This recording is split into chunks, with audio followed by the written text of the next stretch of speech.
यति के द्वादशाह कृत्य का वर्णन, स्कंद और वामदेव का कैलाश पर्वत पर जाना और सूत जी के द्वारा इस संहिता का उपसंहार।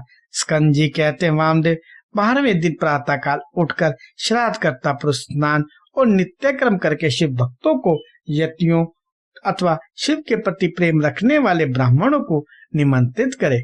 मध्य काल में स्नान करके पवित्र हुए उन ब्राह्मणों को बुलाकर भक्ति भाव से विधि पूर्वक भांति भांति के स्वादिष्ट अन्न भोजन कराए। फिर परमेश्वर के निकट बिठाकर पंचावरण पद्धति से उनका पूजन करे। तत्पश्चात मौन भाव से प्राणायाम करके देश का आदि के कीर्तन पूर्वक महान संकल्प की प्रणाली के अनुसार संकल्प करते हुए मैं अपने गुरु की यहाँ पूजा करूंगा, ऐसा कहकर कुशों का स्पर्श करे। फिर ब्राह्मणों के पैर धोकर आचमन करके श्राद्ध करता मौन रहे और भस्म से विभूषित उन ब्राह्मणों को पूर्वामुख आसन पर बिठाए। वहां सदाशिव आदि के क्रम से उन 8 ब्राह्मणों का बड़े आदर के साथ चिंतन करे, अर्थात उन्हें सदाशिव आदि का स्वरूप माने। मुने अन्य 4 ब्राह्मणों का भी 4 गुरुओं के रूप में चिंतन करे। चारों गुरु ये हैं: गुरु, पर गुरु, परात्पर गुरु, परमेष्ठी गुरु। परमेष्ठी गुरु का उनमें उमा सहित महेश्वर की भावना करते हुए चिंतन करे। अपने गुरु का नाम लेकर ध्यान करें। उन सब के लिए इदमासनम ऐसा कहकर पृथक पृथक आसन रखे। आदि में प्रणव, बीच में द्वितीयांत गुरु तथा अंत में आवामी नमः बोलकर आह्वान करें। यथा ओम अमुका नाम गुरु नाम आव्यामी नमः, ओम परम गुरुम आव्यामी नमः, ओम परात्पर गुरुम आव्यामी नमः, ओम परमेष्ठी गुरुम आव्यामी नमः। इस प्रकार आह्वान करके अर्धोदक अर्ध में रखे हुए जल से पाद्य आचमन और अर्घ्य निवेदन करे। फिर वस्त्र, गंध और अक्षत देकर ओम गुरुवे नमः इत्यादि रूप से गुरुओं को तथा ओम सदाशिवाय नमः इत्यादि रूप से 8 नामों के उच्चारण पूर्वक 8 अन्य ब्राह्मणों को सुगंधित फूलों से अलंकृत करे। तत्पश्चात धूप दीप देकर कृतमिंदम सकल आराधनम संपूर्णमस्तु की गई सारी आराधना पूर्ण रूप से सफल हो, ऐसा कहकर खड़ा हो नमस्कार करे। इसके बाद केले के पत्तों को पात्र रूप में बिछाकर जल से शुद्ध करके उन पर शुद्ध अन्न, खीर, पुआ, दाल और साग आदि व्यंजन परोसकर केले के फल, नारियल और गुड़ भी रखे। पात्रों को रखने के लिए आसन भी अलग अलग दे। उन आसनों का क्रमशः प्रोक्षण करके उन्हें यथासमान रखे। फिर भोजन पात्र का भी प्रोक्षण एवं अभिषेक करके हाथ से उनका स्पर्श करते हुए कहे, विष्णु हव्य इंदम रक्षस्व। हे विष्णु, इस हविष्य को आप सुरक्षित रखें। फिर उठकर उन ब्राह्मणों को पीने के लिए जल देकर उनसे इस प्रकार प्रार्थना करे, सदाशिवाद्यो में प्रीता वरदा भवन्तु। सदाशिव आदि मुझ पर प्रसन्न हो, अभिष्ट वर देने वाले हों। इसके बाद ये देवा आदि मंत्र का उच्चारण करके अक्षत से इस अन्न का त्याग करे। फिर नमस्कार करके उठे और सर्वात्कृतमस्तु कहकर ब्राह्मणों को संतुष्ट करके गणा नाम त्वा इस मंत्र का पहले पाठ करके चारों वेदों के आदि मंत्रों का, रुद्राध्याय का, चमकाध्याय का, रुद्र सूक्त का तथा सजोजात आदि 5 ब्रह्म मंत्रों का पाठ करें। ब्राह्मण भोजन के अंत में भी यथासंभव मंत्र बोले और अक्षत छोड़े। फिर आचमन आदि जल दे।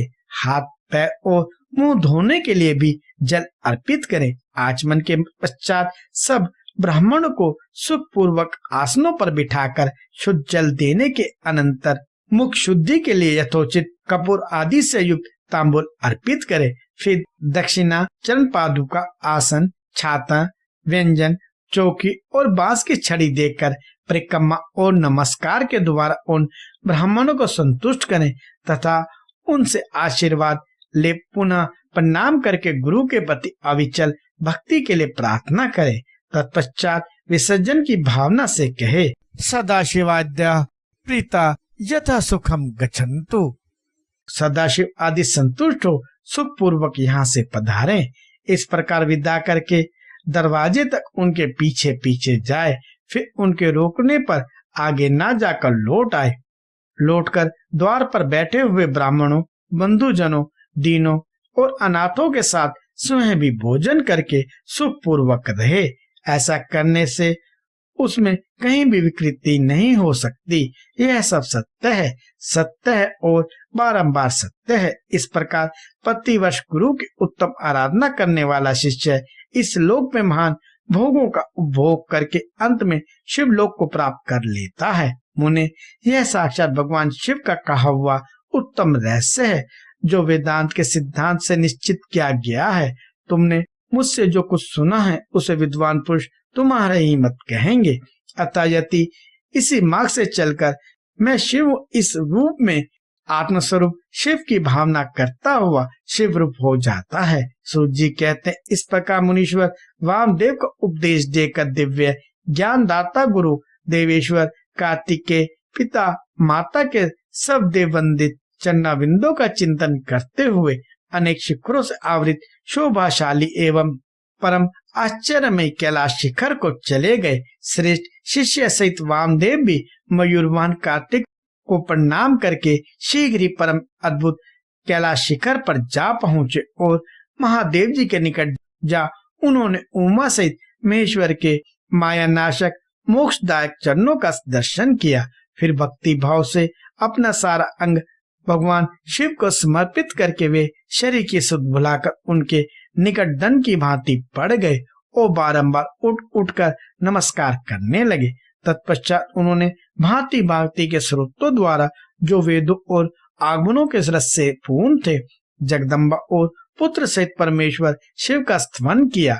इसके बाद देवी पार्वती और महादेव जी के चरणाविंदों को अपने मस्तक पर रखकर उनका पूर्ण अनुग्रह प्राप्त करके वे वहीं सुखपूर्वक रहने लगे। तुम सभी ऋषि भी इसी प्रकार प्रणव के अर्थभूत महेश्वर का तथा वेदों के गोपनीय रहस्य, वेद सर्वस्व और मोक्षदायक तारक मंत्र ओंकार का ज्ञान प्राप्त करके यहीं सुख से रहो तथा विश्वनाथ जी के चरणों में सायुज्य रूपा अनुपम एवं उत्तम मुक्ति का चिंतन किया करो।